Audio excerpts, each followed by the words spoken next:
Felicia Michaels, my princess, has been entertaining audiences with a unique Joey style Coco Diaz has of been rocking provocative humor comedy since the stages for 90s, all right? 15 years. With her We've seen him in tongue-in-cheek, films and she's been television, exploring but such his topics real of the patois, dynamics as of the his fond to male-female say, are the relationships, stories from or his as we call them past here in and the his studio, chaotic dirty views on thoughts, life that will make and this the podcast proliferation a different of the beast. sensual Raw feminist. pain and She's a little passion is how I firecracker really rolled up, and that's why I describe love her, this and that's why Cuban-born you're going to love New listening. So Jersey tune in, all right? animal. Holy gashmoli, what the hell happened this morning? What the fuck? Who cares? You know what? It's episode fucking 50. Yeah. Episode 50. We reached our second milestone, and it's because of you guys. And Felicia, thank you very much for fucking joining forces. And we got a beautiful thing. We got some beautiful people. But this isn't about us. It's about these fucking cocksuckers that are out there listening. So we're back, bitches. Beating the Beast podcast. Felicia Michaels. Joey Diaz. What's up, mama? Oh, Joey, just running around like a crazy woman. I went to Palm Springs, and I came back energized. I went and did like the mud bath thing, and got a massage with the activity partner, and then we did oh, you know what I did? We went and stayed at this place during the day called Two Bunch Palms. And it's like you do mud baths and all this kind of stuff and massages. And so the activity partner wanted a massage. And I go, well, I'll go downstairs and make it. And then I'm making the appointment at the spa place. And the lady says, does he want a woman or a man? And I didn't know. I was like, well, whatever, whatever. And they kept asking me. And I was like, I don't know, whatever. I don't know, And so then he gets a massage, and it's from a dude. And it came out. And he's always pleasant, but he was like, well, that was different from a guy. So like every time he would get massage, a guy would go up his leg a little bit, and he'd be like, oh, you know what I mean? Like, that's his natural instinct, I guess. I think that would freak me the fuck out. He did it though. I can't believe. I freak out when my wife is rubbing me. You know what I'm saying? Really? Like at weird spots. Yeah, Really? I don't like it. I've never Like been what? Like, do you have a cutoff? No, it's not that I have a cutoff. I've just never liked that stuff. I don't know why. Like, and I think they would do me a world of great. I like steams. I like saunas. I like all that shit. But it's weird for me, for somebody I don't know to fucking touch me. I don't know why. And I'm a dirty animal and everything. But when it comes to that stuff, yeah. And I told you one time, on the way back from Michigan, my shoulder used to really pop out. And it's like the more I don't get in shape, the more it pops out. And in those days, I was doing nothing but snorting, blowing, driving all over this great country of ours, MCing, you know what I'm saying? 450. That's all I was doing, snorting, blow, and driving from Baltimore. That should be the opening of your book, Joey. What is it? What is it? Scene. What is Snorting, blow, and driving all over this great country of ours. ours. Oh, in the Datsun B210, you know what I'm saying? Showing motherfuckers what it's all about. Of the Joey Diaz movie. And it's funny that one day in one of the parts of Michigan, I pulled over for a massage, and they did the switcheroo on me. The hot Asian answered the door, and I was like, and then I go, my shoulder hurts, and she's like, yeah, right. And I'm looking at her, I'm like, this is weird. And all of a sudden I go in the lady says, take your clothes off, and I'm like, for what? I just need my shoulder stiff. And she's like, no, take your clothes off, $40 for a hand job. And I'm like, are you fucking crazy? I mean, I had never been approached like that. There was no, like, in the middle of the massage, nothing. She didn't say nothing. She just goes, it's fucking, take off your clothes, and it's $40 a hand job before we start. And I remember asking her, like, you know what makes you think I want a fucking hand job? But she didn't understand English, so she kept trying to give me the fucking hand job while I'm standing up. You don't think getting a quick hand job would have helped the tension in your shoulder? No, that's a different level of disgust for a guy like me.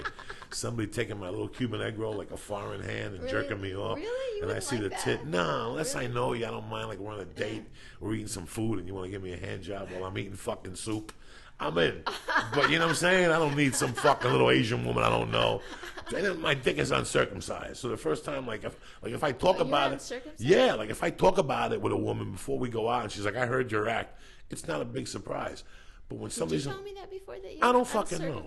Yeah, really? I think we discussed this. I think we did. Yeah, I got the Cuban egg roll. It's got the tip at the end. Oh, but I didn't know that you weren't circumcised. Yeah, I'm not circumcised. I don't give a fuck.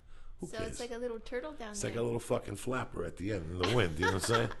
When I get dead dick, that fucking flap. You know what I'm saying? It's a flap of life. You can fuck and tell which way the wind is blowing. Oh, please. You know how I roll, bitches. Snorting coke and driving around this great country of ours. Bitches feels good. Oh, it's coming in from the southwest right now. So, yeah, that's always been a weird thing for me. And I've always, like, like I've been to like the facials and I've done the whole, you know, like the leg thing. When I was 400 pounds, I would go for circulation on Gower and Hollywood. They got the best. That guy supposedly just works with people who have just gone through strokes and who are paralyzed on half of their body. And he twists their face. It's amazing. This guy's got international write-ups, and he does it all on Gower. On Gower, next to a fucking Thai restaurant. Okay, you wouldn't even believe it. And they also, and how somebody socked me into it was, when I was doing blow, I would do stupid things to make me feel better about myself. One of them was sushi. Like if I did a bunch of blow and I went to the sushi place and had sushi and drank a bunch of water, I was healthy now, in the back of my mind. And one of the other things I used to do was, I would go to this place on Gower, and they rub your ankles and your calves, and they break the circulation down, they loosen up your shoulders, and then at the end, for an extra $10, they take a bucket with rocks, and they put your feet in it, and it sucks all the impurities out of your body, and it goes from the water from being white to being fucking black. And I remember one time I was there, and the water was black from the cigarettes and God knows what else, and there was a circle of white stuff in the middle, and a lady walked by, you know, and I had been stoned before I went there. She looked at me and she goes, "That drunk." And I'm like, "What? Drunk?" And she goes, "No, drugs. Drugs." She kept calling them drugs. Oh, yeah. That's the impurity from the drugs. That's when you do too much drugs. And I fucking freaked out and never went back. This lady called me on my shit right there. So it's right on Gower. If you ever want to get freaked out, go in there. They have a post office. They have everything that pertains to Thailand. And then a little shop in the back. And the guy's there. And that's the least of mine. That's the worst I've ever done. Why did that seem so weird to you when you put your feet in a bucket? Other guys do it in Beverly Hills. Like I know, they charge $85 and $2,000 to clean the impurities out. But all you really got to do is go to yoga and do an inverted fucking shoulder stand, and you get the same result, because all that waste goes to your heart, and your heart gets to pump it and fucking, you know, unpurify it. So you learn. But anyway, at the time, that's what I would do. I would go to fucking Gower once a week and soak my feet to take the impurities out. And get a little. That's the least. I don't like all that. It seemed like a hand job would just be quicker. Nah, fuck that shit, dog. And the hand job would probably take the fucking impurities out. Yeah. So as I was telling you, I was just thinking when you were saying that story, like that's a terrible thing that there's this bucket that you can stick your feet into, and someone can walk by and automatically know what you're doing wrong. And she told me I had high blood freak pressure. Me the fuck out if I told did me I had high blood pressure. She goes, "You have cortisone in there." Really? She was like, "You have high levels of this. You got to go get checked out." This is when I was 400 fucking pounds. I would hate to go, and she'd be like, "You have high levels of no follow through." You have high levels of sperm in your feet. You know what I'm saying? What are you walking in a fucking porno shop like the Killing Field? The little Chinese guy at the end of the Killing Fields. You need to stop giving blowjobs and eating yum-yums. Fuck yeah. So like I was telling you, my brother George is in town. One of the guys that I did a lot of he wasn't a criminal, but he sat in the forefront and watched me and helped out from time to time. And he comes out every year for Comic-Con. And it's funny, like, I'm not sightseeing type of guy. You know what I'm saying? Like, I could honestly tell you I've never been to Venice Beach from a distance. Like, I don't like nothing. Leave me the fuck alone, all right? I don't want to see nothing. I don't want to see the rides. I don't want to see shit. Well, you know? This is the second time he's been sitting in my garage. Right, so.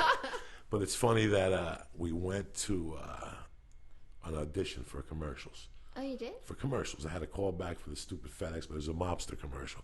And I usually don't talk about this on here, but it's fun today because this is great to talk about. And it just goes to show you the fucking economy. Okay? First of all, the guy that played the cop on The Sopranos was there, which he's not a big star, but he works all the time. Second of all, Sonny Red was there from Donnie Brasco. He's had all those things. He was there with his hair fucked up. And George is watching all these people walk in. And then did George get the part? No, George didn't. And then the Italian guy from Harlem Nights was there, the one that fell in love with the hooker, Miss Black, Madam Heroin. It was a joke, and he kept saying Miss Heroin, she's beautiful. But the guy that most rang my bell was the black DA from Law and Order was there. Oh my God, like this is how bad things are that he's reading for fucking commercials. This just goes to show you what has become with the actor. Like they tell you about the price of gas going up, they tell you about unemployment all across the country. You know what? I never thought that the acting community would be in bad shape. The guy from Law and Order who had to be on there, what? 7, 8 fucking years is reading for an 8th or whatever, Federal Express commercial. Right. You know, it really lets you think about where, I mean, there was some fucking heavy people in that room. At one, the dude from New Jack City and Godfather 2 were there. I mean, these are things from a past, but it's still just to show you what has happened, that people, the levels of 10 years ago, these guys wouldn't even be in that room for a commercial. They'd be doing big time movies or big time, and it's not them, it's the economy that slowed down. But it's funny to bring George, people out with you, and they see what you see on a daily basis, and what you look at is minute. You know, he was like, that's Skip from The Sopranos. You know what I'm saying? Like, it was kind of neat. And we sat with him, and we bullshitted for a little while, we giggled. And the main thing is, like, auditions for me, a lot of comics don't like auditions. A lot of comics feel like it's getting in their way of sleep and stuff. For me, it really is. A lot of comics, you see a comic in an audition, he's looking at his watch because he's got a plane to catch. You know, he wants to get the fuck out of there. But I've found over the years that at first they were a little intolerable, but now I have a lot of fun at them. And there's a boxer that became the welterweight champion of some division, WBC, at the age of 44. His name was Vinny Curto. His name is Vinny Curto. He's still alive and kicking. Vinny Curto is a hilarious guy. He was on Miami Vice. He played the goofy guy on one of the episodes where he fights Don Johnson. And he was in a great, great, great American film named 29th Street. And I always liked him. And one night I go to the store to perform, and who's in the audience? Vinny fucking Curto. And I go up to him, and I'm like, oh my God, he's half Cuban. So it makes our relationship even more special. But he was a professional boxer. So over the years, he's lost his patois, as they say. Like, his mind is gone. So he'll come up to me and say, hey, how you doing? And you'll be with me. And I'll go, hey, Vinny, this is Felicia. And he'll go, hey, Felicia, how you doing? Then he'll walk away and come back and go, hey, Mary, what's up? Like, he'll call you 18 names. And then he'll tell you again, what was your name again? Felicia. He'll turn around and come back and ask you again. It got to the point where he used to irritate the shit out of me. He knows my name. He knows I'm Cuban. He remembers. But with other things, he doesn't remember. So now when I see him, I just fuck with him. So I go up to him and say, Vinny, did you hear, De Niro's doing a new movie. What's the name of the movie? Death on Wheels. And he'll write it down. Then 2 minutes later, he'll come back and he'll go, what's the name of that movie again? Fucking De Niro fucks North Hollywood. But the best one was about, because he's really good friends with Joe Rogan, too. We've always gone out for dinners, and me and Joe had left there howling because he's that funny. He really, like, if this guy walked in right now, I'll tell you what, he's wrote 2 of the best scripts I've ever written. One which he sold, which he had De Niro cast as Angela Dundee and Mark Wahlberg as himself. But he made a racial slur about De Niro's girlfriend at a party. So they pulled the fucking movie. This is a real story, I'm telling you. I read for the fucking movie. It was one of the first things I ever read for. He told me, you're going in for this movie as the boxing manager. I knew nothing, Felicia. I had 10 minutes at the store. You know how it is when people call you in for shit. But he's always believed in me. And I love him dearly. But at auditions, I have to have a good time. So 2 weeks ago, I see him in a commercial audition. He comes up to me. I go, Vinny, you know they're doing the Joe Rogan story, right? And he's like, come on. And he goes, yeah, I think he wants you to play his manager, right? So he goes, let me go get a pen. I'll come right back. And he goes, he gets the pen. He comes back. He goes, what's the name of the movie? I go, Fear Has No Factor. And he wrote it down. He leaves. He comes back. He's like, what's the name of Joe Rogan's movie? I go, News Radio 3. He left. He came back. He's like, what's the name of that movie again? By the end of the conversation, he even forgot whose movie it was. Right. But it's sad, but to me, it's hysterical because I got to fuck with somebody all day. Right. And he knows I fuck with him. Right. Trust me, he's already hit me with a fucking jab to the side. Has? Oh, and he hits hard. That's his main thing. You still fuck with him? Oh, because we shot, so far we've been in this, I've been here with him 13 years, and we've probably shot 3 national commercials together. Oh, really? One for Verizon 2 years ago, the Italian families thing with, Uncle Sal, when my Uncle Vinny's here. So me and him shot that commercial. We get there, and I'm fucking starving. And you know me, at 6 in the morning, I am stoned to the gills. We're shooting at Griffin Park. And I get there, and it's an Italian commercial. So I go, yo, where's the fucking food? And they're like, listen, we have no food here, but we have your Italian cold cuts. Right? So I go over, and I taste one. They were turkey Italian cold cuts, like turkey prosciutto. It tasted like fucking ass, like horrible. Yeah. So I'm thinking, right? I'm thinking there's a scene in this commercial where the uncle has to eat. And they're like, Joe, you're going to do it. I go, you know what, bro, I can't eat meat. But Vinny loves Italian food, right? They gave him the tray. And they gave him this whole tray of shit. Yeah. And every commercial take, he had to take it and put it in his mouth. And he would look at me after every take and go, Joey, this is the worst piece of fucking turkey I've ever eaten in all my... I mean, it was that bad. Wow. It was from the night before. Yeah. So it's like every time we work together, I kind of do a practical trick on him, and he kind of knows, and he doesn't know. You know what I'm saying? Like, I try to fuck... But I'll tell you how fucking sharp this motherfucker is. That same commercial, we were sitting there. I swear to my mother's grave, we're sitting there, we're talking, and he's on the phone talking to somebody. And all of a sudden he goes, what the fuck do you know, Al? What the fuck do you know? You don't know nothing about the Cuban. I got a Cuban kid right here, Al. Hold on. It's Pacino. Tell him how to fucking make fried bell. I was like, come on, tell him. He's like, hello? I told you about this. Then I shouted at him. I'm like, are you fucking serious? Are you fucking serious? And he's like, yeah, I talk to him every morning. I've known him for 30 years. So he just calls me. He's one of the guys that they call each other men gossip. Right. You know how men gossip about stupid shit? That's one of his men gossip buddies. Yeah. So the guy's not there, but he's there. Right. You know what I'm saying? So it's always a pleasure to fucking see him. Well, sorry I went off the track. No, that's cool that George got to see that whole side of you. Yeah, the auditions. And then we went, I took him to the weed stores.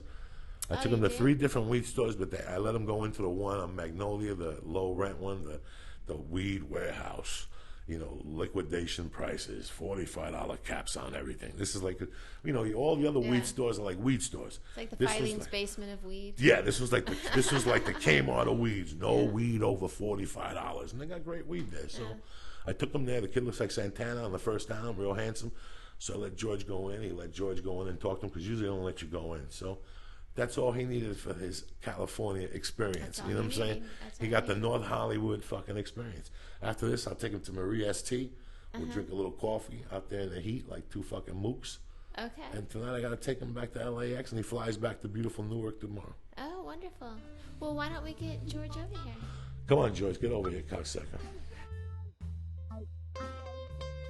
You know, I always goof around and I tell people the story how I lost my mom and all that shit. And people write me emails like, Joe, you've had a tragic life. And that's one side of the coin. You know, I may not have any blood on this fucking planet, but I tell you what, I got a lot of people that breathe for me. And this is one guy. Say hello to these cocksuckers. Georgie Kolodinsky, a.k.a. Georgie H. What's up? What's up, man? How you doing, Podland? Podcast land. I don't listen. George indulged a little bit today. We got him smoking a few bong hits and a few sativas, so he might be a little quiet right now, so just bear with me. But a lot of people always send me, you know, when I do certain podcasts, after like 4 weeks, people will send me an email. Joey, we think that story was bullshit, and it's great to have George here because I met George when I was 13 at North Bergen High Summer School, and then we kept in touch from time to time. You know, I knew him well that summer. It was going into my sophomore year, the summer before my mom died. And, sorry, I just burped. We went for sushi and shit. This burp smells like a fucking... You ever go to, like, a SeaWorld and they have dead fish on the side? That's what that burp smells like. With the wasabi up his asshole. So, fucking, I met him, and we stayed in touch. And I didn't see her for years, and I moved to Colorado, and I went through all my problems. And in 85, 85, in spring of 85...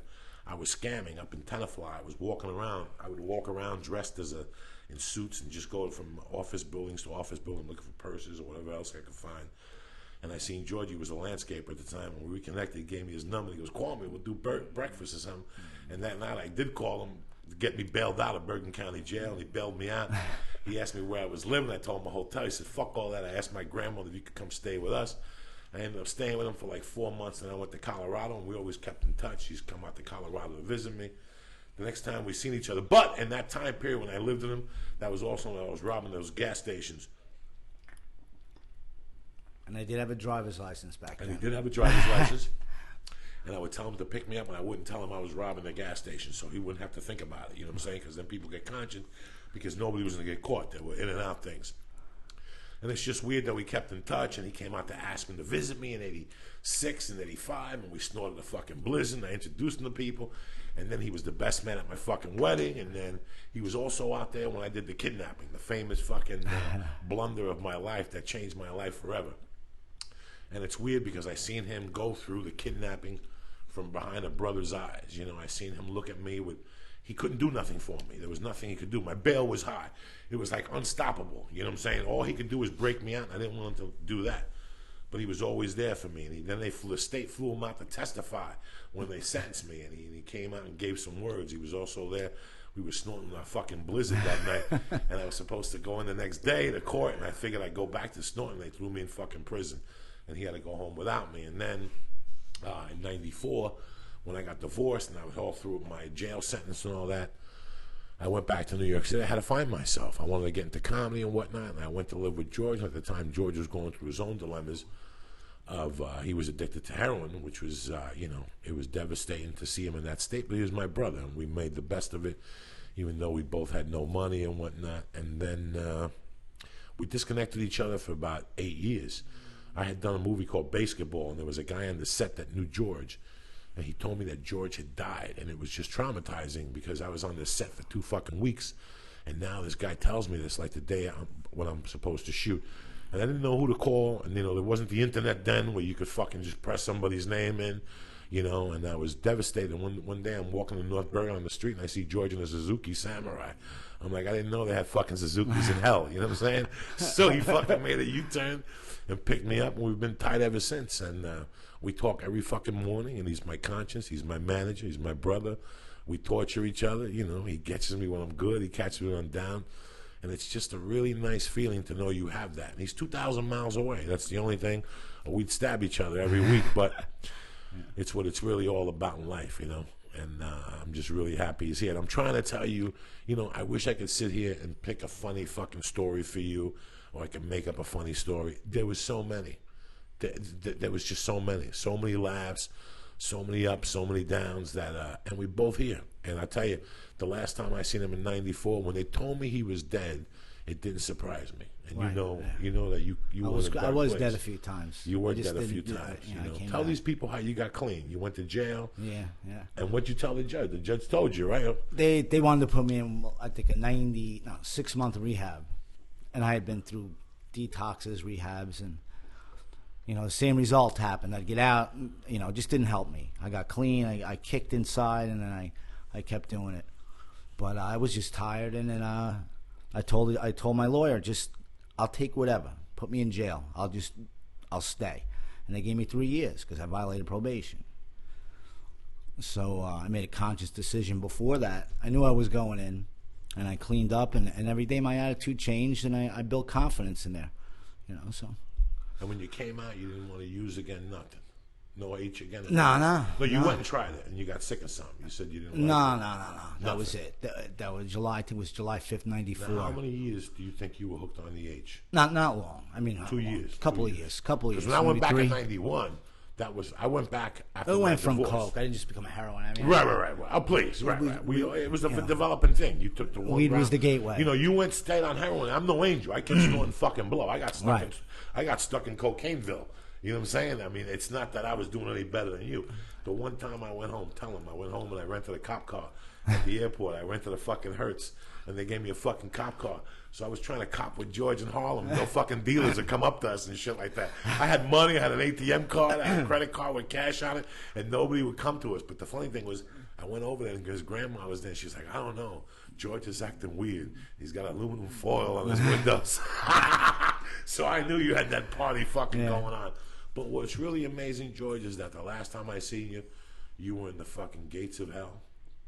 And I always tell people, I remember one night I fucking came home and I was coked up out of the gills. I used to work on 57th and 12th at the Nissan dealer.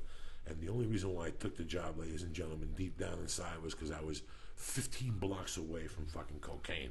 And I would go over there with no money, and I would rip all the change out of the fucking cars that were serviced. Before the detail guys got to it. Yeah. I'd have Rago pick me up, and I'd sell the fucking coins to go over the city. And I'd go to 178th Street right there by one of those buildings, and I'd get a gram of blow, and I'd go home. And I'd get home, and I'd wash my Was it $35 back then? $35, $25 if it was cut. And I'd go home, and I'd snort. And it was like, you knew that I had it, but I tell you, I didn't have it. I knew you were on the heroin, but I didn't want it. But one night, I remember I came home fucking jawing, sweating. And you're like, why do you do cocaine? What's wrong with you? You got to do this shit. And you gave me a line of fucking heroin that could kill a cow, and I did it in one line. And I remember I didn't puke or nothing. I laid down in bed, and it was phenomenal. I felt like I was for a couple of seconds. And I remember the next morning, you looked at me, and you were like, I can't believe you did that whole fucking line and you're not dead. Jesus Christ, you're only supposed to do half of it. What happened to you? And I was like, dog, I don't fucking know. And that was probably the last time I did heroin a year ago, 2 or 3 years ago or something. 4 years ago, I did a couple of it. But that was the one time that you said to me, dog, there was a lot of heroin there you did. And I was like, I just did. And this is so fucking weird to be talking about this right now. I don't even remember the half. But who gives a fuck? You know what I'm saying? Remember every date. I mean, doesn't matter if it's 20, it's 30 years. I'll tell you what was the interesting thing about that morning. I'll tell you why I never forgot that morning. Because I've never been a big fan of Howard Stern's. I was a big fan in the beginning, and then I couldn't believe they let him on for so long, and that New York sucked his dick all over. And he's a genius and stuff, but I wasn't ready for it. And I'll never forget that morning that I got up, that Flavor Flav was on the Howard Stern show. I'll never forget this. Here I am coming down off the heroin. I'm coming down off the blow. I got $2 in my pocket. I got to run up to the fucking corner and meet Mr. Rago to take the 7:30 a.m. train bus ride? Because if not, that's a free bus ride. So the $7 I had, I could use for freshly squeezed orange juice and a fucking muffin at Port Authority on the 3rd floor. That was my life, Alicia, in the Daily News. That was my fucking life. I would go to work just like that. And I'll never forget that I heard Flavor Flav tell the black girl on Robin. He goes, so Howard Stern goes, so Mr. Flavor, what's this rumor I heard you got in trouble for domestic violence? And I remember I'm coming down off the heroin kind of sort of, and I'm like, why does he have this shit on? And all of a sudden Flavor Flav goes, yeah, I got into some trouble with some bitch or something. And Robin goes, you can't go hitting women. Women have rights. And he goes, yeah, but I got left. And I fucking snapped me out of my heroin. That just snapped me out of the heroin. I was like, that is fucking hysterical. That is brilliant. And that's why I remember that morning. I remember that whole night. I remember it was like a couple of nights in a row that I would come home. And there was always excitement. One of the best nights was I'm coming home, and we didn't have a fucking air conditioner. We had a fan and another little fan. And we would snort and lay in those bed on a sheet with underwear on and just sweat. That's all you do. You sweat till you pass out in that humidity. And George is the sweetest guy of all time, because if George makes a score, like picks up a check for working, on the way home, he will go out of his way to bring you whatever you like to eat or something for you. George never shows up empty-handed. I want to tell you something. It is one of the biggest things for me, because only one person ever did that in my life, and my mother. If you see George after 10 o'clock, George will have something on him for you to eat, or has plans to take you somewhere, because in his mind, he felt like he fucked up. So one night, I'm laying there, coked out of my fucking gills, and George comes home, and he looks at me, he turns the light, and he goes, what the fuck are you doing? He's heroined out to the gills with a cigarette in his mouth, looking like fucking Slash on the first album, right? It's dripping on you, there's ashes everywhere. It's gotta be 2 in the morning or something, because I was halfway passed out. And you're like, dog, what are you doing later? You got to position the fan right. You got to take the hot air out of this room. And he picks up this fan, and here he is on the heroin, trying to put it into the window and trying to close it. And all of a sudden, the fan falls out the fucking window. It's you can't write this shit. You cannot write this shit. And at the end, after the fan looks out, George looks out the window, looks at the fan, he goes, hey, I brought you a sandwich. You know what I'm saying? Like, fuck it. I brought you something. And I'll never forget that. I'm eating the sandwich, and I'm like, how kind is he? In the deepest hell of heroin, this guy still remembers that I like mustard on my ham. You know what I'm saying? Like, so it's just those little times, and as crazy as they are, I'll never fucking forget, because that's what gave me, after that was when I became a comedian, George. Mm-hmm. Let's face it. That was the beginning. That was the beginning. We used to write jokes sometimes.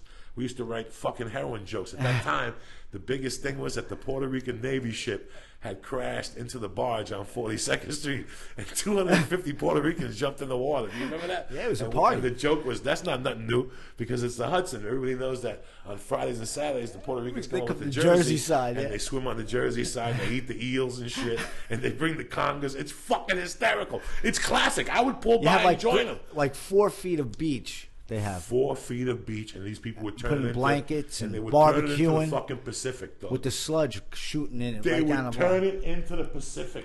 Conga drums, barbecue. They bring a couch. Fuck it, we're rocking on Hudson fucking whatever it is, the Hudson River. And this is way before that fucking pilot crashed it. Fucking George. But that's what really happened. I got all that, those 8 months of comedy and going home, and I remember my ex-wife was breaking my balls, and you were my only sense of humor. And I would take him into the city to do comedy with me, Felicia. I took him one time to 120th Street on Broadway. And we go upstairs, and he says to me, "Hey, bro, you got money for cigarettes?" I go, "Here, take a 20. I'll be here for a little while." He disappeared. That's the first time somebody disappeared on me. Then another time we went to 178th Street. I used to get weed on 178th Street, and there was a little Cuban restaurant on 176 on Broadway, and I would get the weed and go in there so I wouldn't get back on the tunnel. I wouldn't get back on the bridge. The cops wouldn't recognize me. And I took you there to eat one day on a Saturday. We ate like fucking kings. And all of a sudden you're like, "Hold on one second, I gotta go make a phone call." Bam! You fucking left me there. But who gives a fuck? What about the UFC fight? Oh, the UFC fight.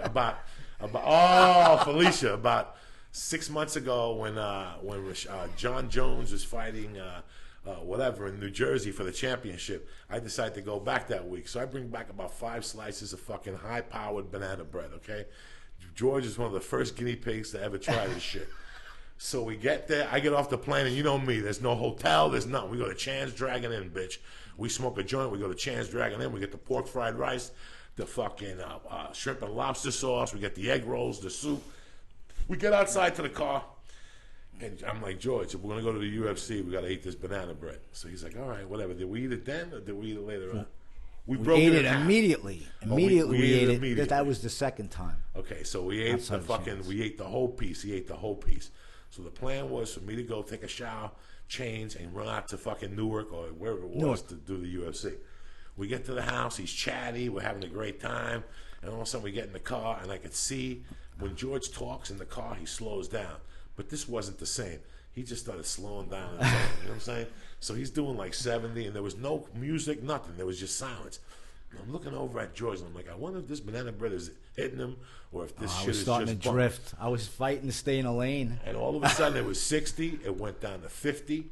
It went down to 40, Felicia. It went down to 30. And then he was doing like 18, and I could see the car swerving. So I'm like, "Oh no, how do you feel, George?" He's like, "I don't know, man. My neck hurts and all this shit." He's like, "Man, my feet feel warm and all this." And I'm like, "Listen, just hold on, sit right here." I was getting numb from it. I go, "I'm gonna fucking run in and get the tickets." Now my phone is half fucking dead. I got 3 calls left in my fucking phone, and this is something I never do, people. But the 6-hour flight, I left the phone on by mistake in my pocket. It drained the fucking battery.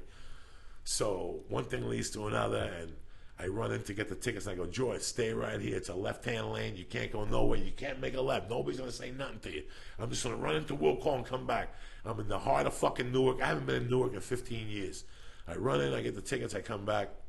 No George. 5 minutes goes by, 10 minutes goes by. I'm like, this motherfucker's probably parking. Good for him. He straightened his shit out. 20 minutes, I'm calling. There's no answer. And you take it from there, Doug. Oh. So what happened? All right, so I dropped them off. There was only one. It had everything coned off. Every parking garage was filled for like 3 blocks. So I'm like in downtown Newark. All of a sudden, like the cross streets start changing. Now I'm on MLK Boulevard. Yee. Scary. We're in Newark, one of the worst streets. I still can't turn, so I keep driving. All of a sudden, I see a sign, "Welcome to East Orange." East Orange is worse than Newark. I mean, it is no white people, ever. Sign for 280. 280 was the highway we took there, so I got on it. All of a sudden, I see the Prudential Center. I look ahead. I can't get my hands off the steering wheel. I can't even, he's calling me. I can't even grab the phone. I'm so stoned. So I look at the exit, and I'm like, you know what? I don't think I'm going to be able to do this again. I went home, driving like 30 miles an hour. The phone's ringing. It was like I was riding a dragon. I was holding on to the steering wheel so tight, the veins were popping. I'm like, ugh. I get home. Now I'm supposed to pick my wife up after the fight in Nutley, which is a town right near Newark. I call her. I'm like, "Listen, I can't pick you up. I can't drive. I ate banana bread." She's like, "Okay." She's like, "Sleep an hour and get the fuck up here and get me, because I'm not spending the night." So now I'm like, I got to get in a car. And that banana bread, even when you sleep, you wake up, it's like the Wizard of Oz is going on. You're seeing stars, and people, red shoes, everything. So I drove out there and picked her up, and by like 2 o'clock, he finally showed up. Who'd you call, Lubes? Lubes saved the day. Lubes saved the I was day. done. When I got there, he was pale. He was fucking pale, Felicia. He had no shirt on. He was on the couch looking at me like he was an animal and I was going to beat him. Like, he was like looking at me like, I'm like, George, you okay? He's like, kind of. You know what I'm saying? It's okay. It's going I to work was still out. stoned at breakfast the next day. next We day went he to the said to diner. me- I'm still stoned. The I'm next like, day "Oh." out of the blue, he looks at me and he goes, showers don't help that shit. I'm like, what are you talking Sleep, about? too. I didn't Sleep even know what he and was shower. talking about. I go, what are you talking about? He goes, I took a shower. It didn't fucking help me at all. It like activated it, I think.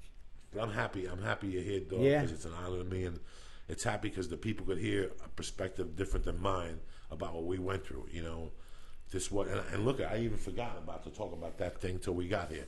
So I'm happy because you also Right. made a big jump in your life. I mean, the last time I seen you, you know, you were on the couch bleeding from one Right, fucking right. finger, and the next time I seen you, had a wife and a kid in the home. Right, right.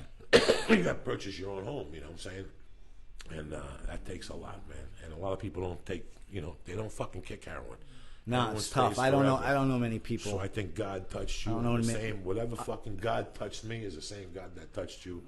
And I Yeah, just want to let people know that absolutely. there's hope. You know, if you got a problem with opiates or fucking H, this guy was a fucking mess. I didn't even know who he was anymore, guys. We were both lost. We were both just two fucking souls swimming in a fishbowl. That's it. all we're I doing. was just depressed. He was living on the fucking, and I was just as depressed. I had lost everything at that point. I had nothing. I was sleeping on the couch next to you, and we made the best of it. We're Yeah. fucking here. I love you, dog. It's so on. It's fucking frightening. You know what I'm saying? What's going on, you sexy animal? Oh, Joey, jeez Louise. I wish I was better at business. Like, you're pretty good at business. I wish I No, was I'm not. better at business. Yeah. I'm not good at business. Really? I'm not good at asking for money. I'm not good when it comes to money and that stuff. I feel bad. And you have to have a killer instinct with some stuff. Sometimes. Yeah. Sometimes I get the killer instinct in me. Like sometimes I'm like, enough is enough. If we're gonna do this, and it works. Yeah. It works. But I don't really have the strength to fucking kill people for money like that. I don't. Yeah. You know, I've never been big on that stuff. You know? I wish I was more organized too. You know, it's really weird. For years I wasn't organized, and it makes my day so much easier. But I've worked on it. A lot of people never work on it. I have 3 notebooks, Felicia. So my Tuesday, I write down in each notebook what I'm doing on Tuesday. I have a big calendar, a daily calendar, and a weekly calendar. And I know my moves in my head before I leave the fucking house for the day. And I like that. Yeah. I like that. I know at 8. When you call me at tonight, you'll call me tonight and go, what's your day look like tomorrow? Where are you going to be at 2 o'clock?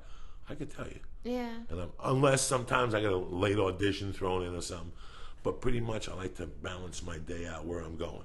You know, let's say I have to go somewhere that I usually don't go. I'll go on the calendar and see if there's anything else in that area that I could do that day. You follow me? So when I'm Right. up in Sherman Oaks, I take care of it. Why go to Santa Monica for one thing when you go to 3 fucking I find things? that people that are that way usually go, okay, I'll meet you at 1:15. I'll meet you at 4:37. That's what I do. Yeah. That's what I do. Yeah, I could really keep it to the, you know, and I just like it. It's and you know who I learned it from? Who? As fucked up as she was, my mother. Oh, really? This is what I'm talking about. Yeah. I learned organizational skills from my mother. When my mother died, the hardest thing was her phone numbers, contacting her friends. Yeah. Didn't have any. They were all in her head. Oh, really? Everything went off her head. Everything. Paperwork, numbers, the keys. You know, Really? we had a stack of keys when we were kids for the safety deposit boxes, for the different cash, the different banks. She could look at the key and tell you what bank it was. It wouldn't tell you. Yeah. It wouldn't tell you, but she knew. But my mom was. That's where I learned. You were saying the other day that I'm very go get it. When my father died, it triggered a spark in my mother. But my mother, it was very hereditary. It's very in our genes because my uncle told me that my grandfather used to collect shit, fix it, he'd make the kids go out and sell it. When they were kids, that's what they had to do every day, was help him sell the junk he picked up and refurbished, you know, ovens and stuff like that. And my mother was just, I wasn't allowed to sleep when I was a kid. You know, I wasn't allowed to sleep. 8 o'clock, you gotta get up, bitch. What? You tired? Guess what? I snorted coke till 5 in the morning. How tired are you? You know what I'm saying? How tired are you? Up. Yeah. Come on. Up. Come on. Go say hello to the sun. I'd have to walk outside. She'd be drinking her coffee. And while we were talking, she'd tell me about her day. What are you doing today? I'm going to play ball. You want to go with mommy today? What are we going to do? We're going to fucking have a good time. I got to go to the village. I got to pick up albums. And it would be strategic. Mm-hmm. She knew in her head there wasn't no planners then. There wasn't no iPhones. She'd get in a fucking cab and her computer was her mind. Yeah. And she'd go to the city, pick up the meat, and then she know what she'd be at a certain time, but it was all off the cuff. And I was always in awe of how much she would do in one day. I would hang out with other people's families, and they would go to work and come home. My mother did 90 fucking things in one day. What are you talking about? And I have that in my blood, and I really like it. You really made me think about that when you said last week that I'm type of a go-getter type of guy. You are. I had to be, Felicia. Yeah. I had to be. When my mother first died at first, I thought the world owed me something. We all do. A lot of people walk around in this world thinking that the world owes them something. And it's one of the worst traits to have in your life. By the way, I had a great time at the Ice House. The Ice House was a lot of fun, Deanna. The other night. That was so awesome. That was a lot of fun. I'm actually going to put the pictures up today on Facebook. I took the best picture I took was of Red Band. Yeah. Where I was like, holy shit, that's a great picture. And I got to see him do comedy, and that very was nice. I was very surprised by it, and he had a great set, and you were fucking awesome. The first we had a great show Saturday, or was it the second show Saturday at the Ice House, the 9 o'clock show? You raped the audience. It was awesome. We had to. Yeah, it was awesome. And it was great to see Joe Rogan do comedy. And it's so funny because I was watching you, you know, the doors that go open like that, the French doors, and you're standing there doing your comedy, and Joe comes up to me, and Joe's like, man, Joey's so fucking funny. And we started talking about how much we had both admire you, and I got to say to Joe, you know what, I think you're really funny, and I really admire what you do, and I don't even want to fuck you. Then we laughed, and he scurried away. It was awesome. Well, like I was saying, I'm just fucking tired, you know, and I got up this morning, and I had to go to yoga, and I could not go to yoga because I had to answer emails. I could not go to yoga because I had to answer Beauty and the Beast emails. Really? My computer was fucked up on Saturday. Terry went to switch a computer, so I lost my computer. And I got these great fucking emails all week. And I was backed up to 40 fucking emails. So I could not go to yoga this morning because of those emails. And I'm one of those guys that my wife was like, you could do the emails later. You have nothing tonight. You know what? I got to do these emails before I go to do the podcast because my head won't be right. Right. You know, and a lot of people don't understand that. Well, I had to go to yoga. No, you don't. This is what you need to do. And a lot of people don't have that. And that's what I learned after my mother died. That you have to pick. You have to, you know, after my mother died, I had $10 in my pocket. Most people want to go, let's go eat Indian food. Bitch, I don't have time to eat Indian food. I know that the China Deli for $5.60 will give me the best meal in Hollywood for $5.60. So it taught me to be a little bit more, I don't have time to fuck around. But it was so good that once, even when I was a coke dealer, criminal, my day was organized. Do you know what I'm saying? Like, I would be out till 5, but if I knew I had to rob somebody at 9 in the morning because they left at 9 and I had to catch it at 9, I'd be up at fucking 8, hungover, and people would still be, bro, how do you get up so early? Bitch, it's Friday. We got to make a fucking living today. So I was always very much raised that way, especially after I was put out there to fend for myself at an early age. You learn that, I wanted to go to yoga, and it was very beneficial, and I would have been centered, but I had to do emails. And that's what life is about sometimes, you know. That's the fucking go-getter attitude that a lot of people don't want to face the music. And you have to do. I've never procrastinated. Are you a big procrastinator? Oh, yeah, absolutely. I only procrastinate when it comes to bad. fucking writing. Yeah. Is when I sit there and I jerk myself off, and it's like, why am I doing this for an hour? You know, just write it. I got to go smoke a cigarette. Hold on, I got to feed the cat. You think of all the things you have to do. There's no instant gratification. Yeah, in you think of yeah, all the things you have to do. Oh my God, I got to mail a demo reel. Who gives a fuck? Write the fucking, you know what I'm saying? Like I was always, now I sit there because I know when I write that no matter what I write, it's not going to waste. I can either write something for the book, something for the one-man show, or something for my act. Exactly. So nothing gets thrown away. I tell you, it's been really hard for me to write because I have kids. And it's like when you are able to sit and write, you have to have full-on focus. And it's really hard for me to do that when there's 23 other things that do have to get done. Like the pink thong sandals that I ordered, I got to take back and ship them back UPS. That has to be done, you know, before writing. But you know what, man? I really, one of the guys that I learned from today, and I understand at the time when he told me, I didn't fucking even listen to him, was Mitch Hedberg. He turned everything off from 9 to 12. That's it. So here's a guy that got high and did everything he did, but even he made time. Or there's a fighter named Houston Alexander, and his wife left him with 5 kids. And I was talking to him once about his life, and I cried because I complain. We all complain. We all fucking have the balls to complain that we're busy. Oh my God, we're busy. You want to know what busy is? Let me tell you, busy. He's a 200-pound black fucking dude, and he would get up at 4 in the morning and go train till 6. Then at 6, he'd fucking ride his bike home and get his 5 kids ready for school. Once he got them ready for fucking school, he went and drove a UPS truck for 9 fucking hours. His sister would come home at 4, get the kids dinner and ready. He comes home at 6. He hangs with the kids till 8, and then guess what he does at 8 o'clock? What? Goes to sparring practice.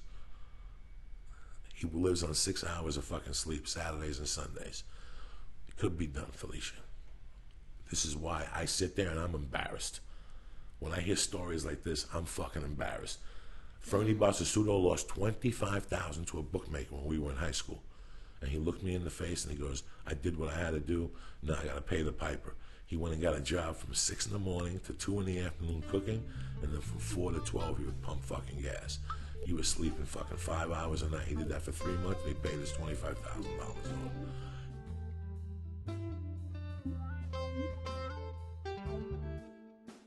Yesterday we had George in, and Joey talked to him, and then I talked to him and stuff, and it was very interesting to meet someone from Joey's past, because the first thing I asked him, I said, did you ever get to meet Joey's mom? Because I just want to meet someone that met your mother so they can give me a little piece of the puzzle, you know what I mean? Like, what did she look like? What was your impression of her, you know? And then I asked him about what you look like when you were younger, and it was pretty funny. And but what now, really... did you ask them these questions that they're going to listen to on the tape? I know, but I'm getting to a point. Yeah. Oh, okay. So, no, because that was during the time when... the other one. Yeah, because we had a malfunction here with the computer yesterday. And, but anyway, I asked him about the time, like, about the kidnapping. And as you were talking, that's why I was kind of wondering all over in thought earlier. I kept thinking about what he had said about when you know, like, I think of you doing the kidnapping was Joey got up one morning and was very determined and had his coffee and then went and kidnapped a motherfucker and pistols went out. You know, like, I have this romanticized vision of how the story goes down. But he said to me, George, he's like, you know what?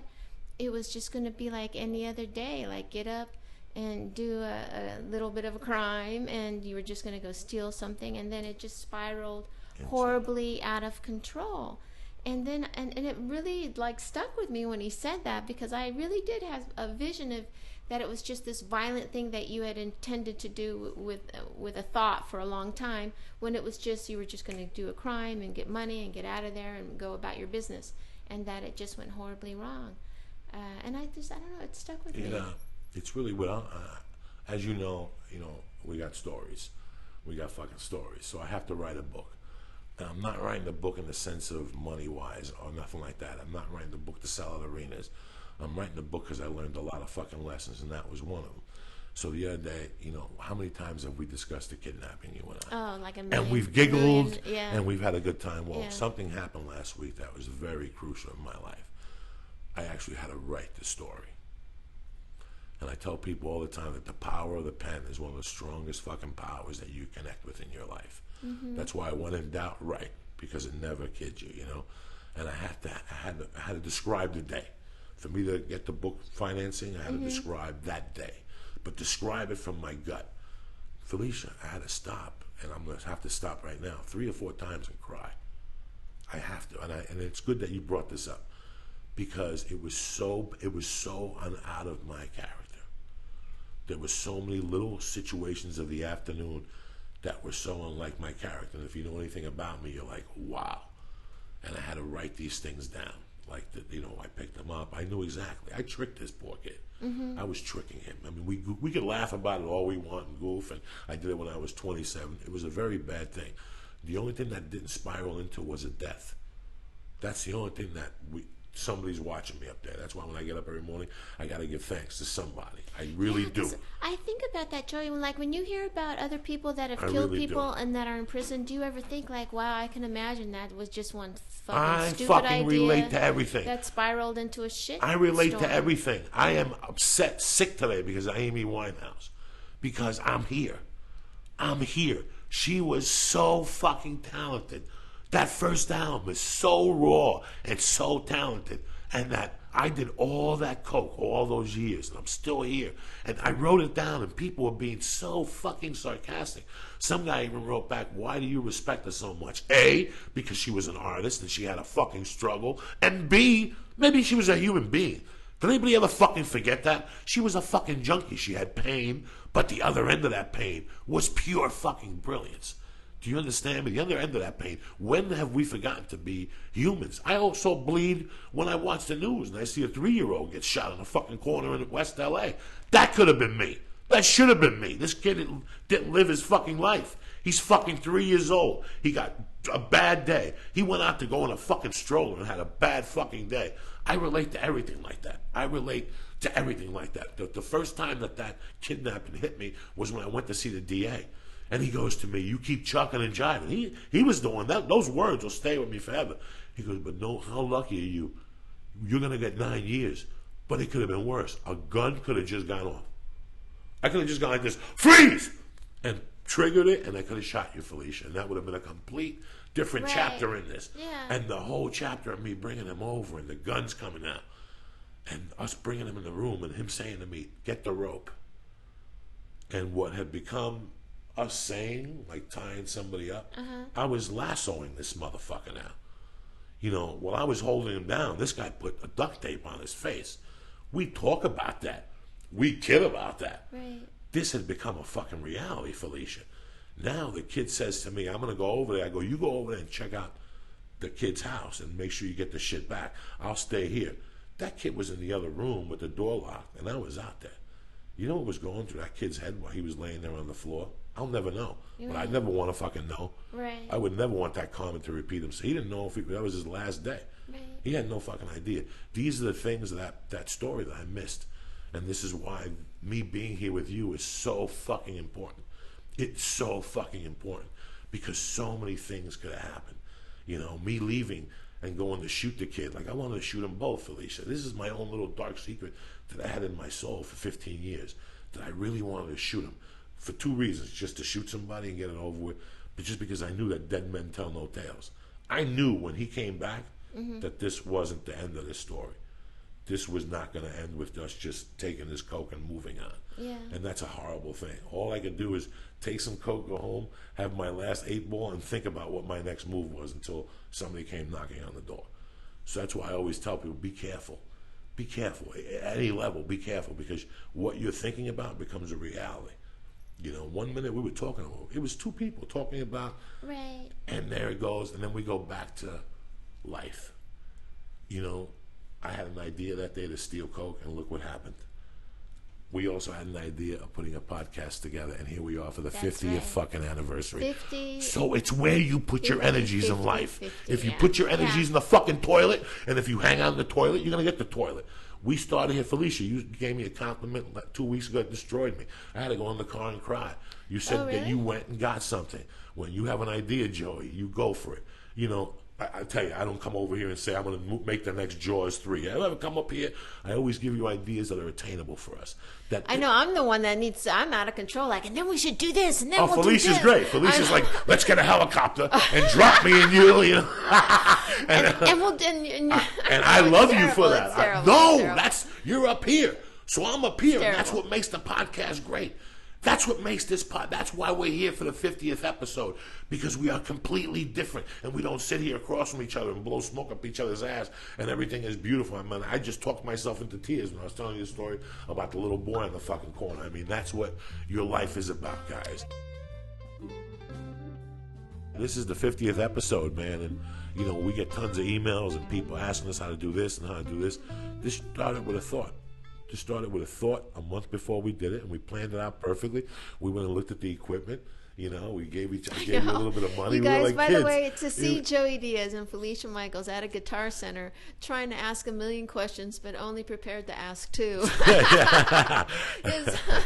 I know the guy selling us the gear was like, what are these two motherfuckers up to? We must have looked like Laurel and Hardy, you know what I mean? And you know, it's what I tell people, man. Just fucking go for it. We didn't do paperwork. Then what? We went for it. We went for it. Yeah. That's it. Go for it. This is what life is about.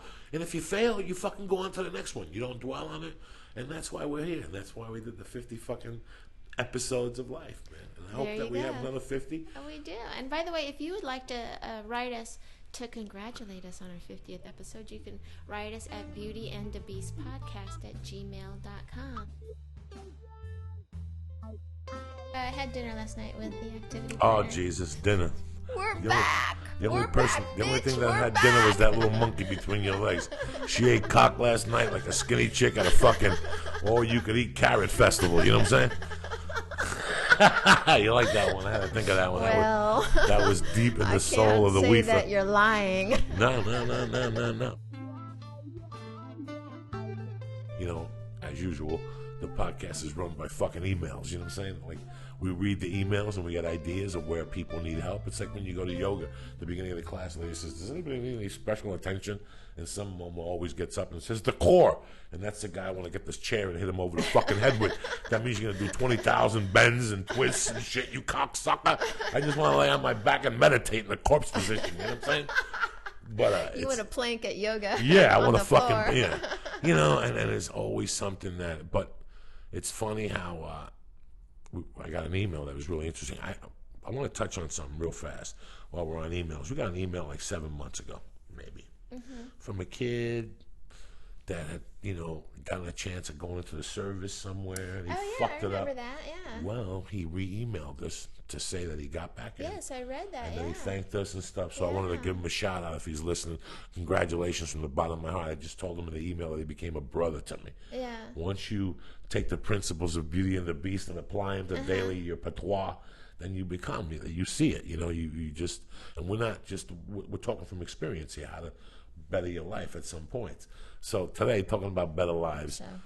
The other day, I got an email from a guy that I could see when you read something, you know somebody's frustrated.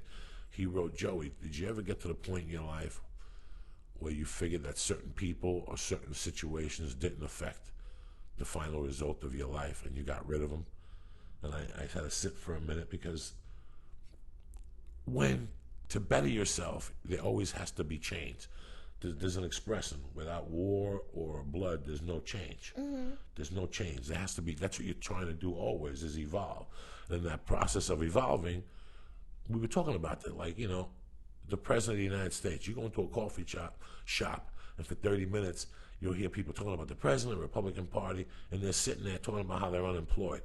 And they're blaming it on the President. To be honest with you, it has nothing to do with who's the President. Whatever you want to do with your life, you're going to do with your life. Either you could sit there and tangle yourself in that political mess, or you want to get the nuts and bolts. It has nothing to do with the price of eggs. Nothing. Right. You got to get up in the morning, get an education, feed your children, and it's just weird that when you go without things in your life, you're like, fuck, I haven't smoked a cigarette in a week, or I haven't smoked a joint in 10 days, or I haven't had a computer. Like when my computer goes down sometimes, I'm pissed for 10 minutes, but then I'm fucking relieved. Because I got a reprieve for 2 fucking days. Right. Do you know what I'm saying? Well, you know what? I love when I don't pay my phone bill on time and it gets kind of shut off for the weekend. And then by Monday, you're like, fuck, why do I want to turn this fucking thing on? Yeah. And it's the same thing. You realize, and it happens with people, man. Sometimes you're good friends with somebody. You love them to death. They lent you $300 to pay the rent one time. So now you feel that you have a bond with them. But they're doing something you're not into. And eventually it gets worse and worse and worse. And now you open up your eyes and you see it, but he doesn't see it or she doesn't see it. And you want to go to like a trade school at this time. You're a young kid. She OD'd one night. You know how those stories go when you're young and you want to change your life. But you have this person next to you that won't change, or a situation. And one day you just have to cut that person loose. And you feel guilty, but it happens. For you to better yourself, sometimes you have to lose things along the way, but not even lose them. You have to put an end to them. And they're painful, but in the long run, it'll be beneficial to you, and that person will understand. When I was a kid, I was hooked on pacifiers. And I was hooked on until I was like 6. Oh, I'm sure you sucked that pacifier like it was I never told you that, craziness. Felicia? No, I knew that about you. Bad. Like, yeah. I would have like how most people have a rough day and they go smoke a cigarette and have a drink. I'd say, I'll be right back. And I'd go in the corner and suck on my pacifier. And people say, what are you doing? Nothing. I'm over here looking for a fly. You know what I'm saying? Yeah. And my mom had those Japanese dolls. And I kept playing ball. I remember we lived in a great apartment and the living room was long. So I used to play ball, the Spalding number 2 ball, bang, bang, against the wall. And she would just come out and shake her head. And she's like, one day, dog, you're going to break something and it's going to be all over. And she loved those fucking dolls. And one day she wasn't home and that ball hit those dolls. They went down like fucking bowling pins. And the heads broke off, the whole fucking thing. I'm there for an hour trying to put Elmer's glue, filing it down. My mom came home and she knew exactly. She had been watching those because she knew. Yeah. She knew what this was going down. And she's like, listen, here's the deal. You're going to give me all your fucking dough. Every single bit. Even the money in the bank your father left you. I was crying. You can't do it. Fuck you. I'll kill you. I was fucking hot. Or you give me every pacifier. And I'm like, so I'm allowed to keep my dough? And she's like, yeah. Well, let me think about it. Let me go have a conference with myself. And I'm like, well, maybe I could slide. That bitch knew where every pacifier was. You know where everything that belongs to your kids is. Oh, yeah. Everything. You even know how they hide stuff because they get their genes from you. She would fucking just walk. Let's go in the kitchen. Look under the stove. Let's go to the closet. Look up on top there. Let's go to the bathroom because I used to really have them in the bathroom. And I was very smart. I even left a couple out, but I hid a lot. Like, I hid them in the fucking... This is how fucking crazy I was. I used to hide them in the thing, in a baggie. I used to put my pacifiers and they would float. In the toilet? In the toilet behind you. you. You know the toilet behind you? Like Are you you sit. serious? All right, you sit on the shitter. Yeah. But behind you, you have Yeah, that yeah, whole no, I know, compartment. yeah. And you could pick that up. Right. Well, I figured out a way how to get the pacifiers in a baggie in those days and roll it up. And they would all, because in those days there was no Ziploc fucking bags. It was just a baggie and you had to lick them, remember? A lick was as tight as a motherfucker. In the old days, there was no Ziplocs. It was a lick. It was those old school baggies that were thin and shit. So I remember I would put them in there and fucking, and I'd go back and there'd be like toilet water in there. I didn't give a fuck. I would go in the bathroom just to get my head together. You know what I'm saying? So some people go in the bathroom to do a bump. I would go in the bathroom, fake the piss, and suck on my pacifier for 2 or 3 minutes and then come out. The world is beautiful. And I sucked the pacifier until I was like 6. And that's when it went down. And she told me, she goes, either you fucking, if you break your promise, I will tell all your fucking friends about your pacifiers. I'm going to save that bag. She's like, I will save this bag till you're fucking 21. If you break that promise, I will break this fucking bag out. And you'll be as embarrassed as shit. You know what I'm saying? But being a mom, don't you think, like, to me, she was probably like, I am so sick to death of them China dolls, and I want him to stop using that pacifier. No, so this is what I'm going to do. These China dolls were given to her by my father. Oh, okay. My real father. So she fucking honored anything he gave her, those perfumes, those blouses. She never got rid of none of that shit. Because he would go over to other countries and bring her back all those little things. That's why she was so fucking pissed. But we used to play bingo at night when I was a kid. Like my mom would say, you want to play some bingo? And she would cheat me and shit. Like at 3 in the she'd be coked out and play bingo with me just to have something to do. I was like 5. And I'd always lose to that fuck. But then she'd make up the money the next day. I'd go to the bar and whatever, fucking put ice on the beer. She'd give me $5 or whatever. But they teach you about how to give stuff up as a child. So my mother was notorious for that stuff. I told you, when I'd shit my underwear, she'd tell me the next shitty underwear, it's all over.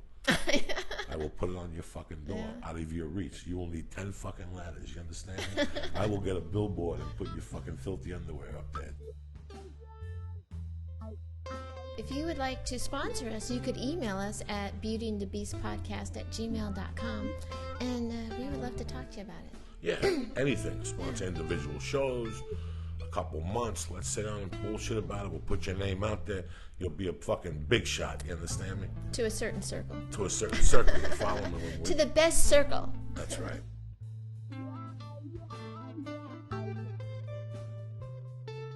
I got really sick 10 years ago, and I didn't know the extent of my sickness. I had no idea what it was. And one day somebody suggested to me that I had this thing, sleep apnea, and I went down there, and I was very sick. My oxygen levels were down. It was horrible. And over the years, I've gotten adjusted to it. And people always criticize me. How can you wear that fucking mask? Well, bitch, someday you're going to have this too. I'm on a flight one day, and I'm listening to Rogan snoring. Snoring to the point where I could hear his fucking guts rattling. Like it was just fucking amazing. And I just suggested, I said, dog, maybe you have sleep apnea. He went to the doctor. Sure enough, they gave him a mouthpiece and told him to do some shit and take some vitamins. Now the latest one in the fucking number. Eddie Bravo started lifting weights with his girlfriend and stuff to train to get, and he started bulking up. And his girlfriend said he went from 0 to 60 with his snoring to the point where she has to come downstairs and sleep on the couch. My wife, who went through it, suggested earplugs. So they got earplugs for her, earplugs for the fucking rabbit, earplugs for the cat. You go to Eddie's house, every fucking animal got earplugs on. The rabbit didn't even have earplugs on. He had earmuffs. You think I'm fucking kidding you? Because he sleeps on the bed with Eddie. So Eddie called me one day like a man. He goes, Doug, I don't know what's going on. You know, my wife told you, but it's getting worse. I said, Eddie, this is continuing. It goes from 0 to fucking 60 within minutes, Felicia. I mean, you can't believe it as a guy. You just, like, one day people are saying, hey, you snore. To the next day, people are saying, dog, you're fucking choking in your sleep. You better go to a doctor. And you start feeling restless, and you get headaches, and you start putting on weight, and you really don't know what this is. And fucking sleep? Come on. Everybody thinks that they sleep correctly. Right. And it's amazing that Eddie went to the doctor, told the doctor what was going on, and boom, the doctor said, you got to go for a test. And the doctor first said, I was going to put you there in a while, but I decided to put him there extra quick because I told him to tell the doctor he was falling asleep behind the wheel because that's when they think you're a danger to society, so they'll get you fixed and get your machine. Insurance doesn't want you out there driving, falling asleep behind the wheel. But it's weird that Eddie looked into it, being Eddie, who he is, he has to read fucking everything out there, conspiracy theories. And he called back and he explained to me, I don't know how to say this word, the severity of sleep apnea and what they're finding out. And like 3 or 4 years ago, the whole webpage for sleep apnea would get 25,000 hits a year. After that football player died, they got 25,000 hits an hour afterward. Oh, really? Because people started realizing. They didn't know. They're like, we don't know what it is. Then they order that thing from TV because the TV thing gets you first. For $29.95, you'll stop snoring. You're not. This is a fucking health issue. So I decided to go down there a couple of weeks ago and get checked out. I'm going to my sleep study tonight. But I urge a lot of people. The email that Eddie wrote me was fucking mind-boggling. It's mind-boggling. Like, people need food to eat and water. You need sleep just as much. Oh, yeah. And I'm guilty of that shit. I'll go home, smoke a bone at night, start reading emails, and next thing I know, I'm up at 1. Yeah. And I know I got to get up at 6 with my wife. It's not that I have to get up. It's that once she leaves the bed, I'm done. I can feel that she's not there. So I can't sleep. It's very tough for me to sleep. So I know I do this 4 or 5 nights in a row, and I can feel me getting heavier and me getting sluggish in my workouts. It's amazing. Like, they had the graph down to 2 nights. What happens to you after 3 nights? What happens to you after 4 nights? A month of this, how your creativity goes down. Right. So if anybody has these symptoms, I'll tell you what, man, I think they had even a number how many people died from it last year, choking in their sleep. Oh, I didn't know that, yeah. Because people don't know they have it. So what's the first thing they do? They work. They don't know. They're scared, Felicia. They go to fucking Rite Aid and they buy Tylenol PM. Then they take 2 of them, and that doesn't work. So they take 4 of them, and that doesn't work. Then one night they take 5 of them, and now it becomes like the old Quaalude syndrome from the 70s.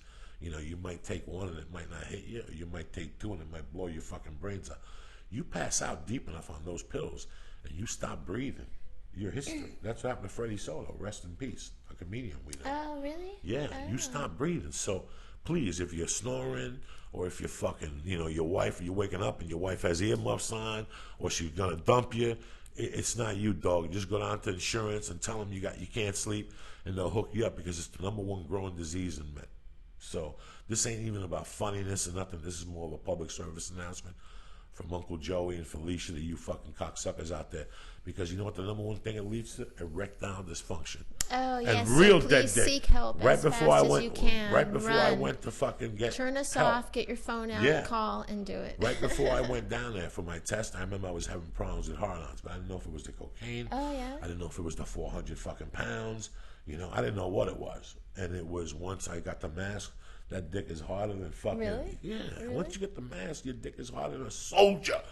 So get down there. That's what we can do for you for the 50th episode, because we love you as cocksuckers. Seriously. Thank you very much for all the fun and all the laughs in our first 50 episodes. Hit them, Felicia. Tell them something. Thanks for listening, and thanks for all the emails with the kind words and the inspirational stories and all that jazz. We appreciate when you take time out of your day to listen to us. So thank you. Stay black. We'll be back. Thank you.